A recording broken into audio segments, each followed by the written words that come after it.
gusto saludarlos en Vértice Internacional. Soy Rina Musali. Estamos listos para presentarles un programa en donde analizamos el acontecer mundial del momento y sus impactos para México. El día de hoy escogemos un programa interesante debido a la jornada electoral en Argentina ante el relevo del presidente actual, Alberto Fernández, quien decidió no optar por la reelección. Nos preguntamos sobre el legado que deja Alberto Fernández, cómo explicarse la candidatura efervescente de Javier Milei, el candidato de las ultraderechas en Argentina.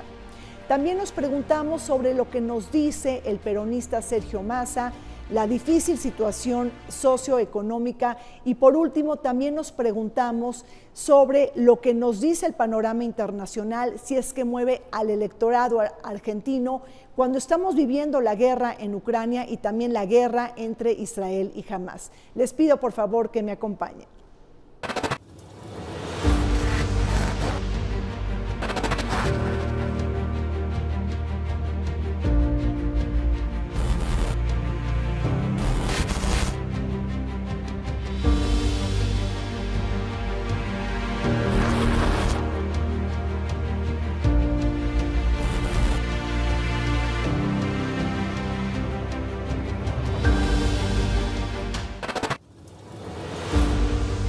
La fórmula peronista integrada por el presidente Alberto Fernández y la expresidenta Cristina Fernández de Kirchner está pasando por momentos cabizbajos. Existe un mal humor colectivo debido a la crisis económica que ha cuestionado el quehacer del gobierno.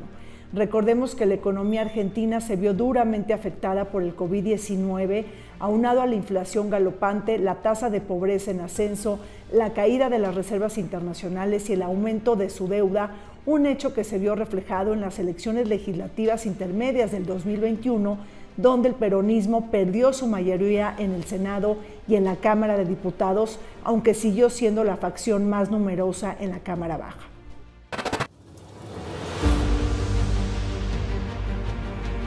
Un nuevo líder en la Casa Rosada se estrenará en la presidencia después de que el presidente actual, Alberto Fernández, haya optado por la no reelección.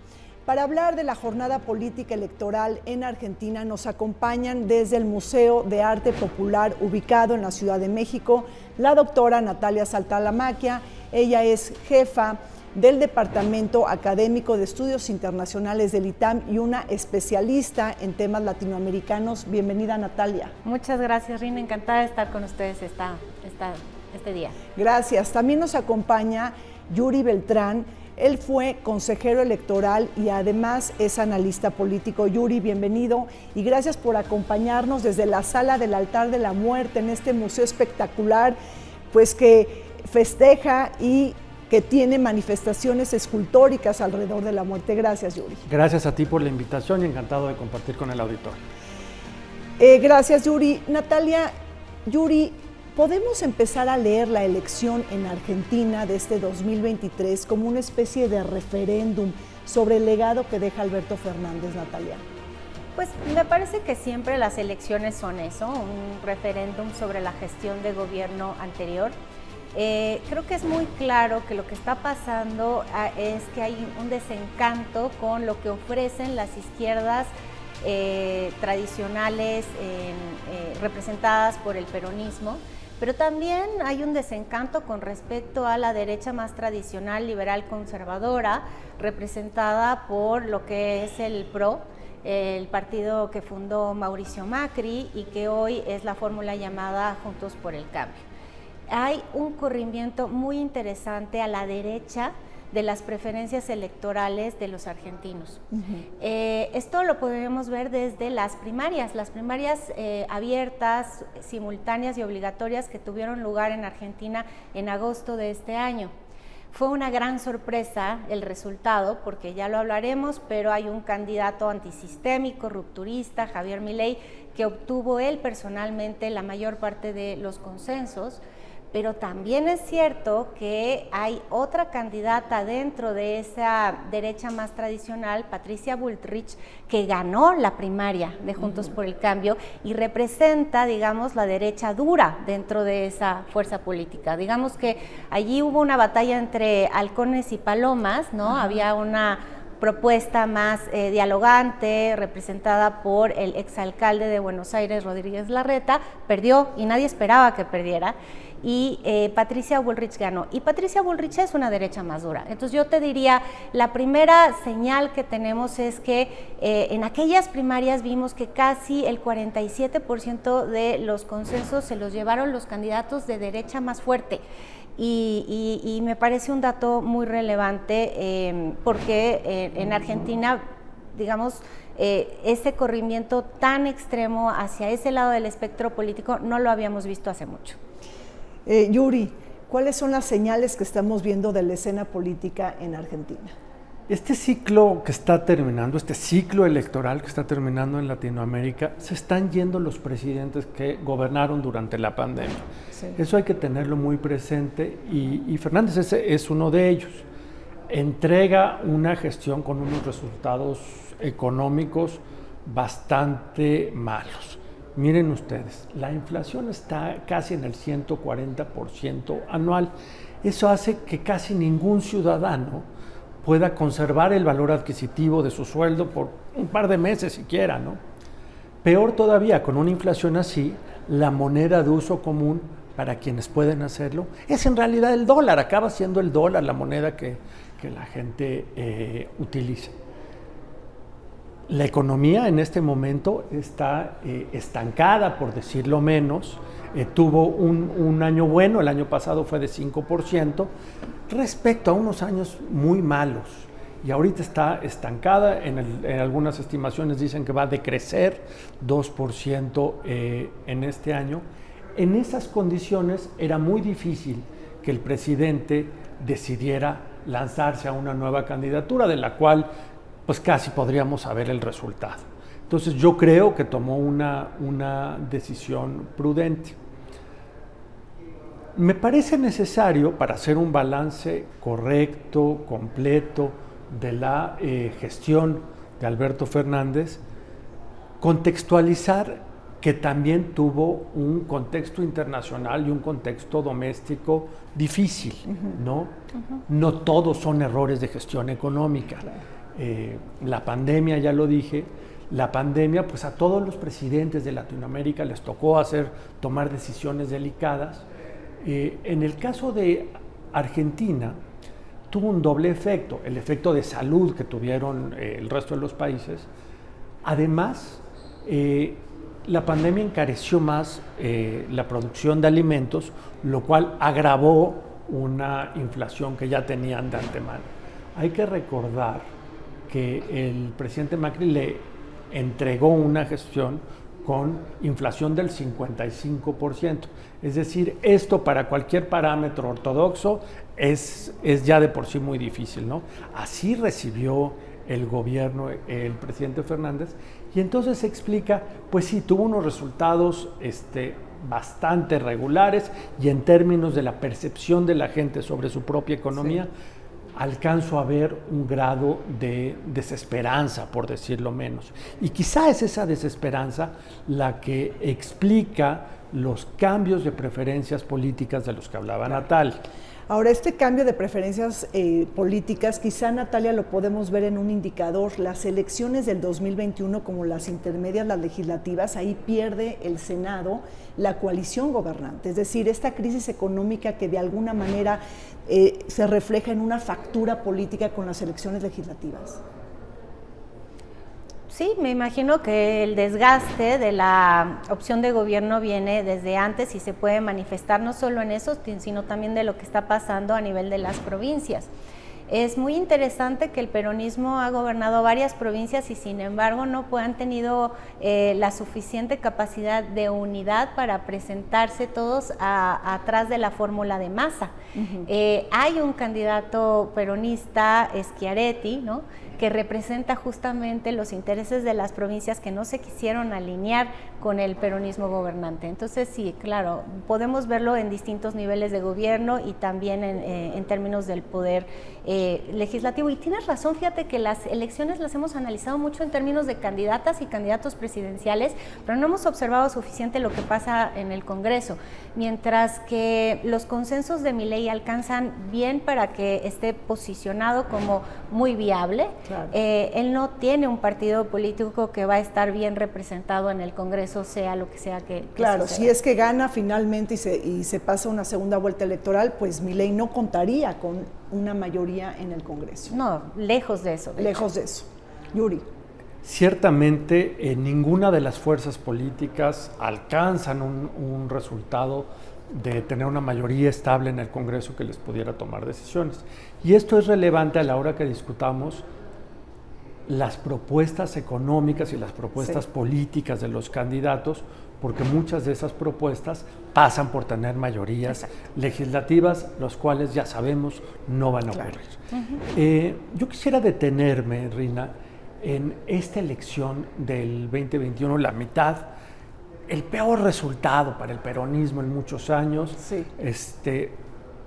un termómetro de la gestión de Fernández, de lo que hablábamos antes, y el inicio de la ruptura entre la vicepresidenta Kirchner y el presidente. Poco después de ese resultado desastroso electoralmente para ellos, viene esta primera carta pública donde Cristina manifiesta su descontento contra las decisiones económicas que se estaban tomando en el gobierno. Luego viene la renegociación del préstamo con el Fondo Monetario Internacional, ¿no? Una renegociación de la cual Cristina fue crítica, tan crítica que en medio de esa negociación su hijo renuncia a ser el presidente de la bancada en el Congreso, en señal de desacuerdo con las decisiones que se estaban tomando, y viene la segunda carta pública de la vicepresidenta Kirchner. Ese conflicto, para quienes seguimos de cerca el proceso de nominación del entonces candidato Alberto Fernández, pues es claro que fue una jugada. Algunos decimos que fue una jugada maestra de Cristina el haberlo puesto a él de candidato a la presidencia y ella ponerse de vicepresidenta, pero la ruptura ese momento, pues creo que fue el comienzo del declive político de esa fórmula que fue funcional en algún momento, pero dejó de ser. Pero inclusive la gran novedad de esta elección, Natalia y Yuri, es que, bueno, pues ningún expresidente aparecerá en la boleta electoral prácticamente, ¿no? O sea, esto es importante señalarlo. Ahora, hablando de los conflictos en esta dupla kirchnerista con Alberto Fernández dentro del peronismo, también tenemos, Natalia, que se trae una disputa por la conformación de la Corte. Entonces, después de la elección en Argentina, bueno, pues viene un momento muy difícil, ¿no? Con una corte conservadora o una corte progresista. Claro, ¿Cómo ves ahí, Yuri, esta conformación? Porque tengo entendido que hay un juicio político en contra de el presidente, ¿no? De la Suprema Corte. Me parece que esa es la gran lección para México. Hay, por un lado, esta decisión que tomó el presidente Alberto Fernández a raíz de una decisión de la Corte de que el gobierno devolviera fondos federales a la ciudad autónoma de Buenos Aires. La respuesta del presidente fue: vamos a destituir a los ministros de la Corte. Eso, a mi juicio, es una respuesta extremadamente autoritaria, deja ver un semblante muy desconocido de Alberto Fernández, y está provocando hacia el interior del electorado argentino pues señales hacia atrás, ¿no? Señales de alejamiento de una política que difícilmente acompañaría un país que, cuando menos en términos de seguimiento al Estado de Derecho, pues parece que es un eje que les da identidad nacional. Claro. Natalia, en ese sentido, ¿cuál es el modelo político que se juega con las diferentes candidaturas? Es decir, ¿qué representaría para un ciudadano argentino común y corriente votar por Sergio Massa o hacerlo por Javier Milei? Bueno, Milei representa la idea de hay que refundar el país. Nada de lo que tenemos funciona. Existe lo que él llama una casta política, que serían los políticos profesionales o la burocracia del Estado, que medra de los recursos públicos, que solo busca enriquecerse y que por lo tanto no está funcionando para generar bienestar en Argentina, y hay que terminar con esta idea de que el Estado argentino promueva la seguridad social, genere amortiguadores sociales, etcétera. Él se define, esto es muy interesante, como un anarcocapitalista, o sea, digamos, anarcocapitalista. El Estado sería algo que él preferiría abolir, pero en todo caso, si existe, debe encargarse de lo mínimo, ¿no? Debe encargarse de la seguridad y de hacer valer los contratos entre privados. Y por lo demás, las fuerzas del libre mercado son grandes adjudicadoras de bienes, de servicios, de precios, etcétera. Tiene un pensamiento también muy libertario en temas culturales. Es un saco de contradicciones, Milei. Por un lado, en su tema sobre, digamos, la no intervención del Estado en la vida de los individuos, te dice, tendría que haber un libre mercado de órganos humanos, ¿no? Hay también la idea de que es necesario tener una libre portación y de regulación de las armas, porque los individuos deben poder defenderse ante la posibilidad de estados despóticos. Pero en esa misma sintonía también dice muy bien el matrimonio entre personas del mismo sexo, porque este es un contrato entre privados que el Estado no tendría por qué meterse. Está a favor de la identidad de género, porque cada quien debería poder definirse como quiera, mientras que no le cueste al Estado también.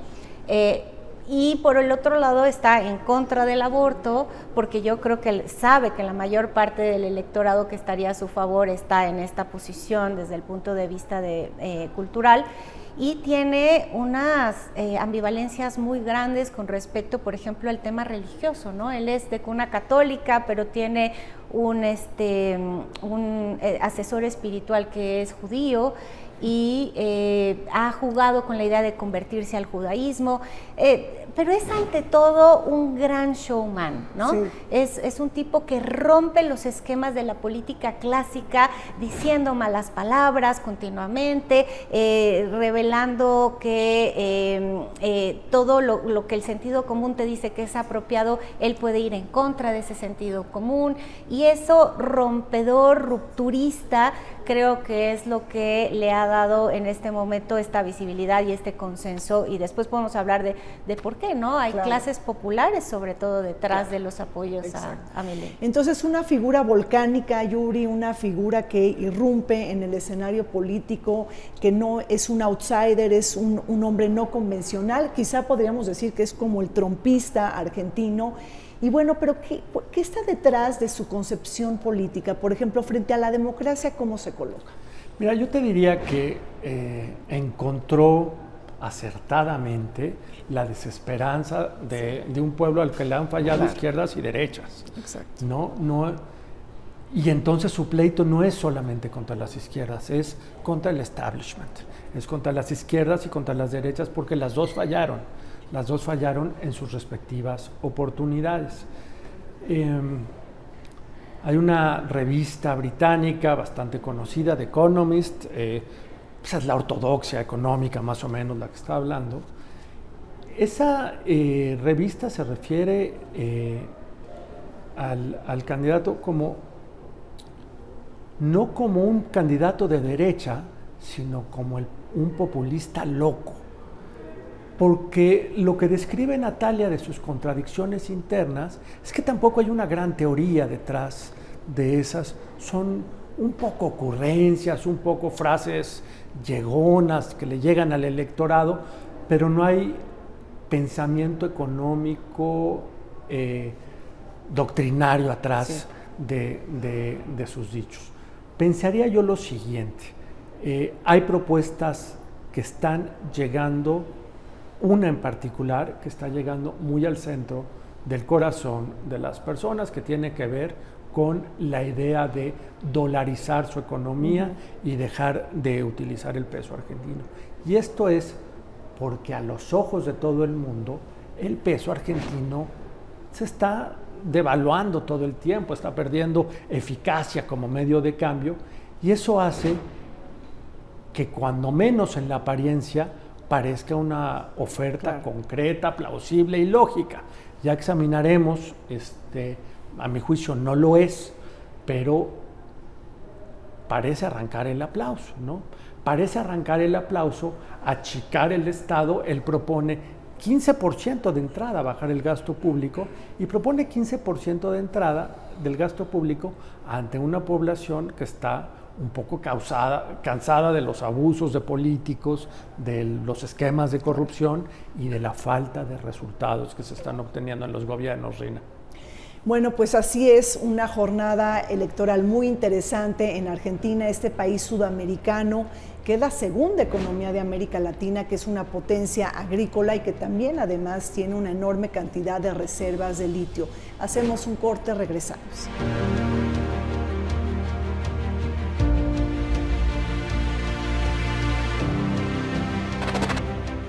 El pasado domingo 22 de octubre, los argentinos acudieron a las urnas para decidir al próximo presidente y vicepresidente de la nación. Recordemos que para evitar el balotaje se necesitan alcanzar el 45% de los votos o un diferencial de más 10 puntos porcentuales frente a su más cercano contendiente. Además de la elección presidencial, se votó por la renovación de la mitad de la Cámara de Diputados y un tercio del Senado y los 43 parlamentarios ante el Mercosur. Asimismo, se votó para designar al jefe de gobierno de la ciudad de Buenos Aires y a los gobernadores de las provincias de Buenos Aires, Catamarca y Entre Ríos.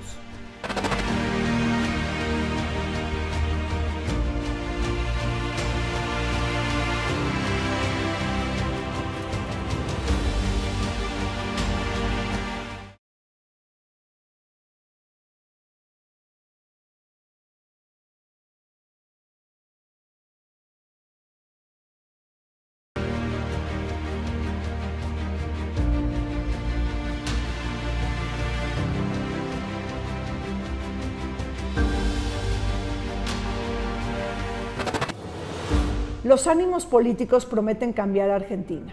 En lo que se considera una especie de primera vuelta electoral, se detonó un cisma político con las llamadas elecciones PASO, primarias, abiertas, simultáneas y obligatorias, en donde resultó victorioso el candidato ultraconservador Javier Milei, quien consiguió el 30% de las preferencias electorales.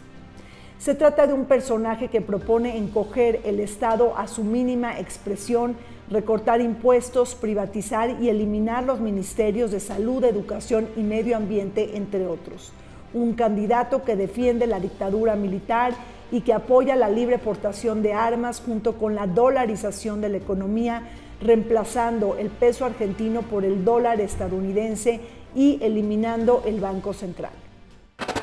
Bueno, seguimos adelante con esta mesa de análisis descifrando la escena política argentina cuando están enfrentando un proceso electoral de la mayor importancia para decidir quién va a liderar la Casa Rosada. Yuri, hemos hablado de este personaje tan efervescente, se ha convertido Javier Milei en todo un fenómeno político prácticamente. Y bueno, él, por ejemplo, propone la desaparición del Ministerio de Educación, de Salud y del Medio Ambiente. ¿A qué le está tirando?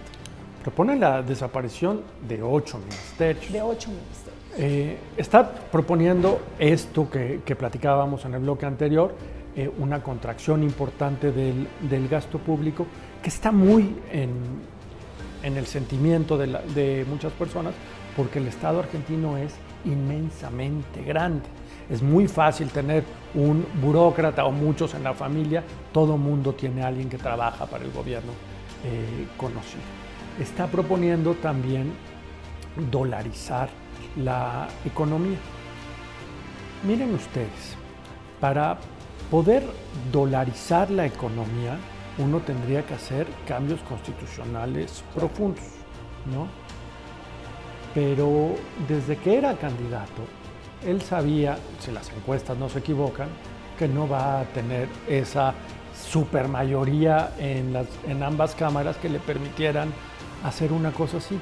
Es de esas propuestas que hacen los políticos simplemente para ganar al electorado, claro, pero no como un plan real que necesite implementarse alguna vez. Hay una propuesta que es importante y que tiene implicaciones para quienes nos siguen desde México. Dice el candidato Milei, bueno, si no tengo esas mayorías congresionales, voy a implementar referendos, voy a implementar plebiscitos y voy a gobernar de esa manera para que el pueblo se exprese en favor de las políticas que yo, candidato Milei, propongo. Está muy bien. Pero está subordinando al Poder Legislativo y golpeándolo directamente. Por supuesto, excepto que para proponer referendos en Argentina y para proponer consultas populares, no lo puede hacer el presidente de modo propio, claro. No lo puede hacer sin violar la ley. Lo puede hacer solamente si se lo pide una supermayoría en el Congreso. Es decir, esta también es una sofisma, ¿no? No tiene la supermayoría para poder hacer esos cambios profundos constitucionales y la vía del referendo y de la consulta tampoco lo lograrían porque claro. Para activarse necesitan supermayorías en el Congreso. Y con los números actuales, sabemos, no puede haber una fuerza política que tenga una mayoría de ese tamaño para tomar decisiones. Es un libertario en cierto sentido, pero es sobre todo un polemista. Y es un polemista que está hablándole a un grupo específico del electorado. Según algunos estudios que he conocido, a la clase media que está saliendo de la clase media hacia abajo, que se está depauperizando. Le está hablando a ese grupo poblacional, nada pequeño ahora en Argentina, que está teniendo pues una gran contradicción de que está perdiendo su estatus anterior ante el declive de la economía argentina. Yo además quería hacer una nota al pie de lo que decías, porque, a ver, la propuesta es dolarización, pero además de repente puede ser que lo diga también solo por polémica, pero es desaparecer al Banco Central, ¿no? Y cuando en entrevistas se le pregunta sobre, pero ¿cómo puede hacer eso desde el Poder Ejecutivo si necesita, desde luego, los consensos de supermayorías en el Congreso? Él ha jugado con la idea de decir, voy a sacar la legitimación de la calle, pero entonces a mí me queda allí siempre la duda de qué tanto el compromiso que él dice tener con la democracia liberal, porque él y sus colaboradores se llenan la boca diciendo que lo que ellos quieren no es una democracia liberal y que, por ejemplo, eso se expresa en política exterior, en estar cerca de Occidente, de Estados Unidos, de los países europeos y de países como Japón, pero desde luego habría que alejarse de los negocios que tenemos con China, de los negocios que tenemos con Rusia y que se alinearían del lado de las democracias liberales del mundo. Cuando él responde a estas cuestiones de en el equilibrio de poderes, ¿usted cómo la jugaría? Quedan muchas dudas de si realmente ese compromiso es tan genuino, ¿no? Sí, estamos hablando de una embestida autoritaria. No quiero decirlo de manera definitiva, es una caja de sorpresas, claro. Es un tipo al que es difícil leer todavía exactamente qué dice para las gradas y qué haría en su gestión de gobierno, pero sí quisiera que abriéramos al menos el signo de interrogación sobre cómo la jugaría en temas de autoritarismo y democracia. Por supuesto, pero también digo, lo podríamos equiparar, Yuri, tú lo podrías equiparar con Donald Trump, tiene señales de vínculos con el partido Vox en España. ¿Cómo estos partidos políticos, digo, los ultra derechistas en Estados Unidos están concibiendo la democracia liberal? Porque realmente ahí hay un golpeteo a todo el sistema de pesos y contrapesos. Sí, pero no quisiera quedarme con la idea de que es solamente un populista de derecha. Okay. Es un populista, ciertamente, es de derecha también, aunque con esos rasgos de repente liberales que decía Natalia, ¿no? Como el matrimonio del mismo sexo y demás, pero en el aspecto económico es un libertario y ese es su discurso. A mí me preocupa una cosa que quiero compartir con ustedes. La propuesta de dolarización es correspondiente a la idea de eliminar la banca central, ¿no?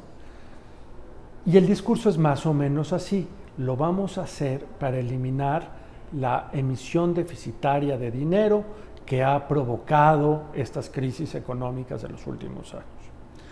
Lo cierto es que cuando uno deja de tener una moneda local, pasan dos efectos. Uno es que estás dejando de tener un instrumento de política monetaria, que es muy necesario para contrarrestar la volatilidad económica en las monedas. Sin eso se puede poner muy difícil. Dirán ustedes, bueno, Ecuador tuvo muchos años de crecimiento económico ya dolarizado. Y es que hay un segundo problema. Cuando vienen las crisis económicas, si no tienes un banco central, no tienes tampoco la manera de respaldar financieramente las cuentas de los ahorradores y se puede ocasionar una catástrofe. Me dirán ustedes, bueno, pero hay reservas en el gobierno que pudieran contener esa embestida. No, las reservas monetarias del gobierno en este momento son deficitarias. Es decir, no solamente tiene una deuda inmensa con el Fondo Monetario Internacional. ¿Qué tan grande? Es la tercera parte del portafolio de préstamos del Fondo Monetario Internacional. La tercera parte la tiene Argentina. De ese tamaño es las obligaciones que tienen que resolver. Entonces, no se ve factible que en el corto plazo vayan a rellenar esas reservas monetarias y está proponiendo abdicar de la política monetaria como instrumento de regulación de vaivenes económicos. Pero además yo creo que es un salto al vacío, Milei, en tantos sentidos, porque además de estas propuestas, desde luego tiene una objeción muy grande con el concepto de justicia social o solidaridad social, y por lo tanto hay toda una idea de que hay que echar para atrás una serie de programas, ¿no? Que amortiguan los efectos económicos de las crisis o de la recesión económica, etcétera. Argentina es un país con una histórica tradición de protesta social callejera. Sí. Un presidente que quisiera hacer lo que nos decía Yuri, bajar de un tajo, ¿no?, el 15% del gasto público, tomar medidas radicales desde este punto de vista, tiene inmediatamente a la gente en la calle haciendo muy difícil que se procese de manera pacífica la conflictividad social. Entonces, a mí me preocupa porque de veras es un salto al vacío. El peronismo puede no estar en el gobierno, pero siempre puede no dejarte gobernar. Esa es una capacidad que tienen muy importante de movilización social, de movilización política, de resistencia, y no sería procesado de una manera. Y entonces yo me pregunto, ¿qué tipo de medidas tendrían para el control de la protesta social? Y probablemente sería autoritaria. Sí creo que es un abismo. Reina, hace unos segundos explicaba yo a Milei como estratega en los términos en los que normalmente se habla del entonces candidato Trump, que supo hablarle a una clase social en estados determinados de la Unión Americana, ¿no? Creo que es una estratega, pero creo que cometió un error táctico que puede ser costoso en el mediano plazo, y me refiero al conflicto con el Papa.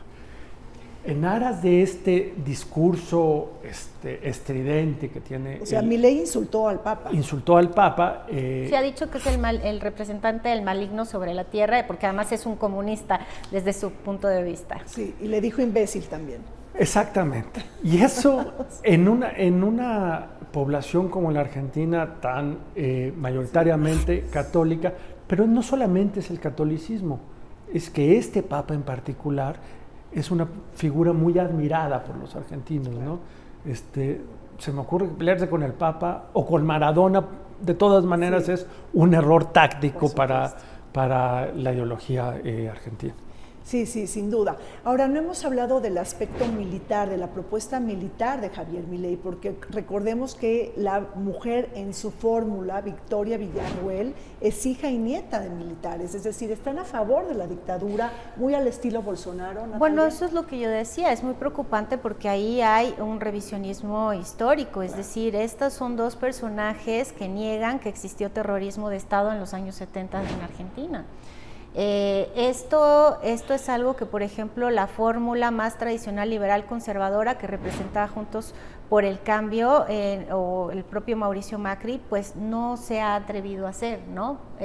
Entonces sí hay ahí una forma de contarse la propia historia argentina que reivindica de alguna manera la dictadura militar. ¿Cómo se parece en esto, por ejemplo, a Bolsonaro en Brasil, ¿no? Sí. Que también era un reivindicador de la dictadura brasileña que empezó en el año 64.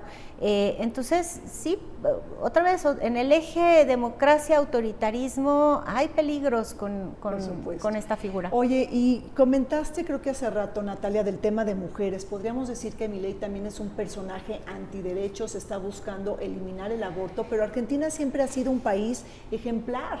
En toda esta, siempre ha estado a la vanguardia en términos de libertades y derechos. Tiene en efecto un problema con el discurso feminista que dice que ha sido hiperbólico y que se ha pasado, ¿no? En términos de su militancia y de lo que piden. Sobre el aborto es muy claro, está en contra del aborto, su argumentación ahí no es tan libertaria, ahí no es como que cada mujer debería tener el derecho de decidir sobre su propio cuerpo, sino que recurre a la otra posición del debate, que es la vida empieza desde el momento de la concepción y por lo tanto hay otra persona sobre la cual no se podría decidir su destino. Pero evidentemente el movimiento feminista está a las antípodas de lo que representa Javier Milei desde el punto de vista valórico. Claro. Ahora, Yuri, ¿cómo estás conceptualizando a Sergio Massa? Es decir, este candidato peronista que de alguna manera le llaman el superministro y que muchos dicen que dentro del peronismo se acerca más a la derecha y que tiene alianzas con los empresarios. ¿Cómo está jugando esto Sergio Massa? Es que él empezó su carrera siendo un peronista ortodoxo, pero con los años, en años recientes, se volvió un peronista neoliberal, digámoslo así, ¿no? Con muchas habilidades para el manejo económico. Me parece que efectivamente es una izquierda moderada, por decirlo menos, pero tiene el enorme problema del resultado económico que deja el gobierno de Fernández, que pues él va a tener que cargar con esos resultados, no solamente resolverlos, sino, quiero decir, con el estigma de esos resultados, que por cierto no todos son atribuibles a su gestión, ¿no? Hubo cuando menos 2 momentos importantes para la gestión económica en el momento de Fernández, pero ciertamente ese resultado lo va a llevar. Yo creo que justo por lo que dice Yuri, es muy interesante. Massa no puede ofrecer esperanza, pero lo que creo que está ofreciendo es abonar sobre el miedo que le produce a esa parte del electorado argentino la propuesta de Milei.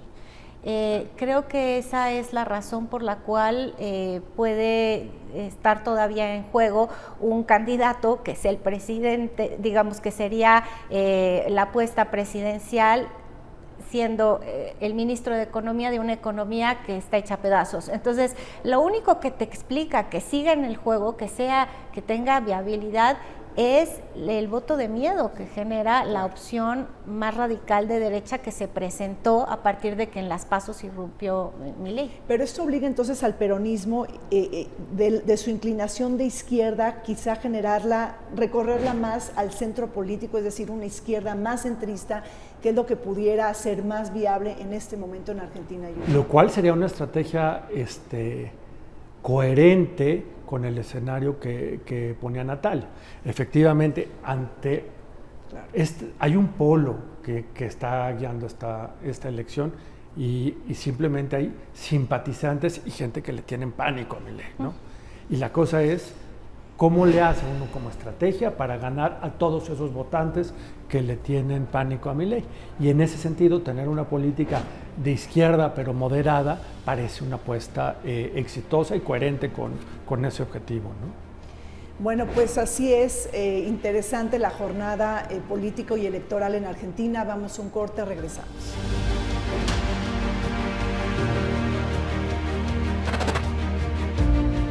Argentina es la segunda potencia económica y demográfica de Sudamérica, solo por detrás de su vecino Brasil. Sin embargo, producto del mayor préstamo en su historia en 2018, arrastra con una deuda del 86% del PIB, de acuerdo a la CEPAL, y a una aceleración de la inflación de hasta el 138 interanual, según reveló el INDEC en septiembre de este año. La economía sigue mostrando desbalances macroeconómicos que limitan la sostenibilidad del crecimiento, pronosticando una recesión del 3% en este año, cuando el crecimiento en 2022 fue superior al 5%. Estos resultados reflejan que durante el primer semestre del año en curso se registrara que el porcentaje de hogares por debajo de la línea de pobreza alcanzó el 29.6%. En ellos reside el 40.1% de los argentinos.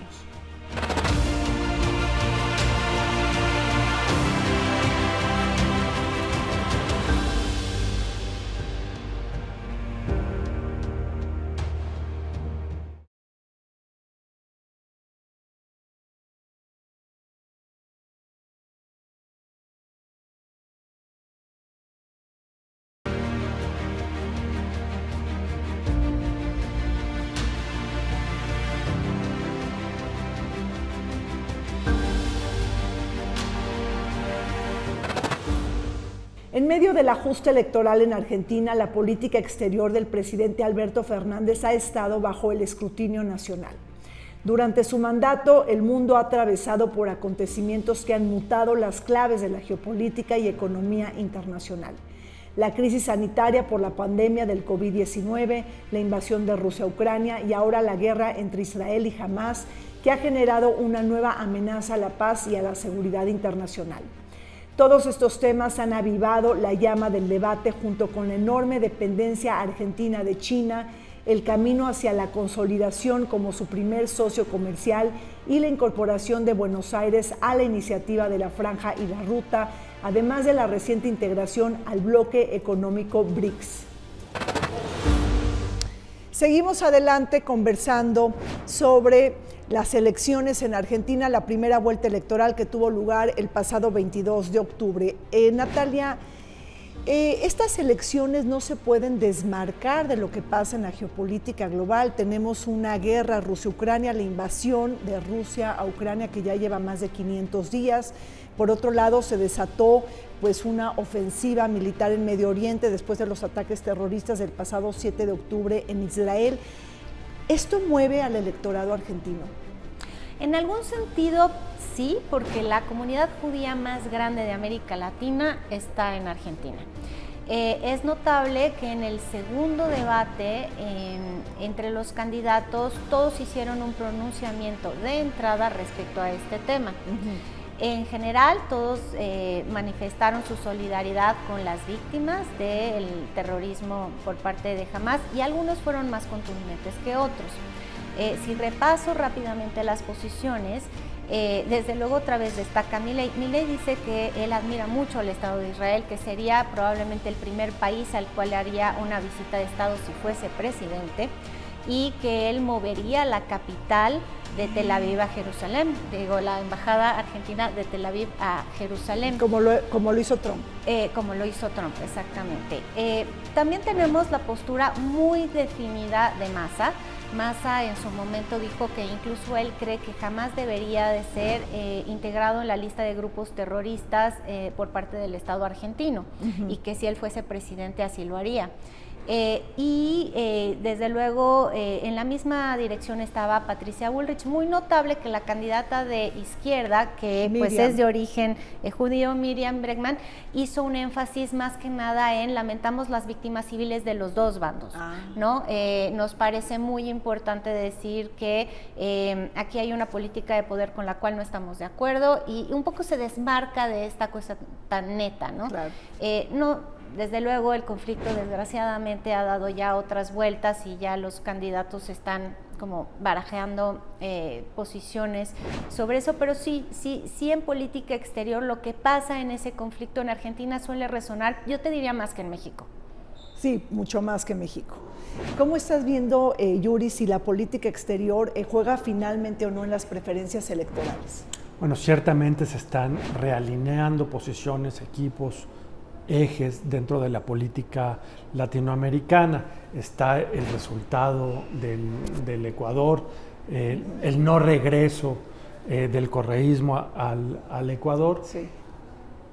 Y en ese contexto, el arribo o no de una derecha tan de derecha a Argentina puede ser un parteaguas. O sea, ¿lo verías como el principio del fin de la marea rosa? Bueno, ciertamente este grupo de países o de presidentes tan de izquierda y esa acción en común que han logrado hacer en distintos organismos internacionales puede fracturarse sin la presencia de Alberto Fernández. Quiero hacer una pausa para reflexionar en torno a un tema, Rina. En las elecciones argentinas hay segunda vuelta y esto para los mexicanos nos genera dudas. ¿Qué implicaciones tiene en términos de la decisión del votante? Porque entonces el votante llega a las urnas pensando quiénes dos quiero que lleguen a la boleta electoral en caso de que no haya una supermayoría, como parece que no hay en este momento. Los votantes empiezan a tomar decisiones estratégicas para saber quiénes van a llegar a las urnas. Pero no solo los votantes, también los políticos, ¿no? Los políticos buscan en este momento colarse a la segunda vuelta y de llegar a la segunda vuelta ser el que concentre todos los votos anti-Milei, ¿no? Llegar a la segunda vuelta y concentrar todos los votos anti-Milei cuando hay una candidata de derecha y un candidato de izquierda supone mucha flexibilidad en el discurso, porque tienes que hacer discursos suficientemente amplios para poder cautivar a los dos públicos. Y me parece que es ese ejercicio retórico el que explica que frente a algunos temas puntuales, los dos candidatos distintos que Milei, que tienen posibilidades fuertes, hayan optado por ser ambiguos, por no posicionarse de manera concreta para tratar de conseguir una posición favorable de cara a una eventual segunda vuelta. Claro. Ahora, pensando un poco, Natalia, en los temas de la política exterior, creo que Yuri nos señala la importancia de aprender de los sistemas políticos también de América Latina, es decir, una segunda vuelta que los mexicanos tendríamos que reflexionar. Pero si nos vamos al tema de la política exterior en un momento de la guerra Rusia-Ucrania, de lo de Gaza y todo lo que está pasando en el mundo, también el tema de China, cómo está jugando Argentina en sus relaciones con China, porque recientemente ingresó a los países BRICS y además también ingresa Argentina a la nueva ruta de la seda. Sí. ¿Qué lectura tienes ahí de estas relaciones? Bueno, es interesante, acá sí hay diferencias. En términos de política exterior, los dos candidatos que hemos mencionado más, que son Milei y Massa, tienen una idea de que debe de servir para conectar con el crecimiento económico argentino. O sea, en este momento la política exterior argentina tiene que estar pensada en cómo nos ayuda a recuperar la senda del crecimiento. Claro. Y los dos han tenido entonces respuestas distintas a cómo se hace eso. En el caso de Massa, su idea es seamos pragmáticos, dejemos un pensamiento geopolítico, ideológico más a un lado y veamos con pragmatismo por qué queremos estar en cada grupo. Y por ejemplo, escuché a su candidato a canciller decir, nos conviene estar en los BRICS, pero porque 3 de los BRICS, ¿no?, representan el 35% de nuestras exportaciones. Entonces, en ese foro de diálogo nos conviene estar. Es un foro de concertación de cosas que nos resultan importantes por nuestra inserción económica internacional. Entonces, no lo están leyendo desde un punto de vista de si existe la división entre el occidente representado por la OTAN y las potencias emergentes que desafían esta hegemonía, sino muy pragmático, económicamente nos conviene. Milei, por ejemplo, me parece notable porque a él, digamos, le hemos escuchado decir que hay que desenfatizar las relaciones con China, porque China representa un modelo político al cual él, digamos, estaría muy lejano a sus preferencias. Pero divorciar a la economía argentina de China, de los intereses con China es muy difícil, no solo en términos de las exportaciones argentinas que se dirigen a ese mercado, sino en términos de la inversión extranjera directa que China ha hecho en infraestructura y en infraestructura energética en Argentina. Entonces ahí hay una tensión muy importante, tensión a la cual se le presentó también a Bolsonaro, que quería lo mismo y desde luego no sucedió, ¿no? Claro. El desacople con China de la economía brasileña. Y si finalmente gana Javier Milei, bueno, pues también tendríamos un deslinde o un enfrentamiento, por así decirlo, ideológico con Brasil, que es su principal socio comercial, con Lula da Silva. Entonces todo nuevamente se acomoda en este juego de la política. Yuri, tus últimos comentarios. Quisiera hacer una reflexión sobre los resultados en términos estrictamente de administración electoral.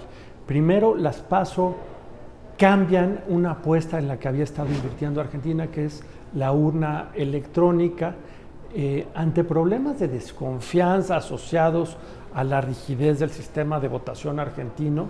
Los argentinos pasan a un cuarto oscuro para escoger una boleta que depositan en un sobre y esa es la que se introduce a la urna. La boleta única plasmada en una computadora parecía una solución. En las PASO, en las elecciones primarias que tuvieron, esas fueron altamente cuestionadas hasta que la justicia decidió que no operaran en estas elecciones. Primer problema. Segundo problema, en términos de las encuestas. Miren ustedes, si uno ve el valor central de las encuestas que se estuvieron publicando previo a la jornada electoral, tendríamos a Milei unos 5 puntos arriba de Massa y a Massa unos 4 puntos arriba de Bullrich. Si uno ve los espectros, los rangos que ofrecen esas encuestas, en realidad se trata de rangos imbrincados. No puede uno bien saber, si, dados los márgenes de error, si Massa está arriba de Milei o no en las encuestas, ni si Massa está arriba de Bullrich o no, porque están tan cercanos los valores centrales que en realidad los encuestadores no están logrando estimar con precisión quiénes pueden ganar, quién quedaría en segundo lugar y quiénes pasarían a la segunda vuelta. Lo que es claro es que hasta el fin de la jornada del periodo para publicación de encuestas, los encuestadores apostaban, anticipaban una elección por tercios. Y ahí también está el tema de los indecisos, que no hablamos, se nos está acabando el tiempo, pero el abstencionismo en Argentina, aunque hay voto obligatorio, pero también hay indecisos, eso también puede jugar de manera importante. Hay voto obligatorio y lo que las encuestas anticipaban antes de la jornada electoral era una altísima tasa de gente que no se presenta a las urnas, un poco porque quienes le están compitiendo a Milei no ofrecen, lo que decía Natalia, no ofrecen una propuesta que logre abarcar plenamente sus expectativas de cambio, de transformación, de solución a los problemas. Bueno, pues muchísimas gracias a Yuri Beltrán y a Natalia Saltalamacchia por esta conversación extraordinaria que disfrutamos. Pues así es, todos los ojos están en las elecciones en Argentina, continuidad o cambio en este país sudamericano, y también veamos qué marcaje le da y qué lecciones le da a América Latina. No se vayan, regresamos con el programa.